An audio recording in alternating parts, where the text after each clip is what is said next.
اعوذ باللہ من الشیطان الرجیم بسم اللہ الرحمن الرحیم اللہم صلی علی محمد وآل محمد۔ مومنین کرام، ایک سوال اور پوچھا جاتا ہے، وہ یہ ہے کہ مساج سینٹر کھولے جا سکتے ہیں یا نہیں، یا مساج سینٹر میں کام کرنا جائز ہے یا نہیں، یا مساج کروانا جائز ہے یا نہیں۔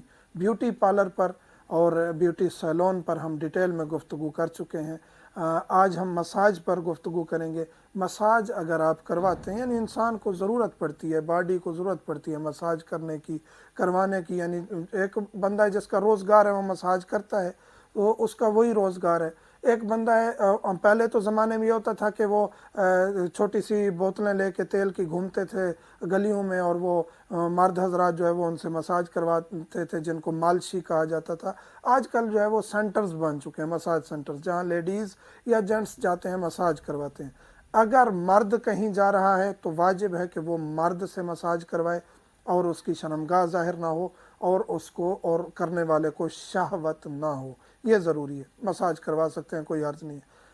عورت اگر کہیں مساج کروانے جا رہی ہے تو ضروری ہے کہ اس کا مساج کرنے والی عورت ہو، شرمگاہ اس کی جو شرمگاہیں ہیں وہ اس کو نظر نہ آئے، باقی باڈی کا وہ دیکھ بھی سکتی ہے، مساج بھی کر سکتی ہے۔ اور اسی طرح بیوٹی پارلر کی خواتین بھی جو اہتمام کرتی ہیں یا دلہنیں تیار ہوتی ہیں، یا جو کہ آج کل جو ہے وہ تقریباً پوری باڈی کا جو ہے وہ ٹریٹمنٹ کروایا جاتا ہے بیوٹی پارلر پر، تو خواتین کی ٹریٹمنٹ کر سکتی ہیں۔ ٹرانسجینڈر کے لیے بھی جائز نہیں ہے کہ وہ مردوں کو یا خواتین کو ٹریٹ کرے، جائز نہیں ہے خواتین کے لیے، مردوں کے لیے، کہ وہ دوسری جنس سے یا ٹرانسجینڈر سے اپنا جو ہے وہ ٹریٹمنٹ کروائیں، اس قسم کا مساج کا یا بیوٹی پارلر کا۔ تو ان چیزوں کا بہت ضروری ہے کہ خیال رکھا جائے۔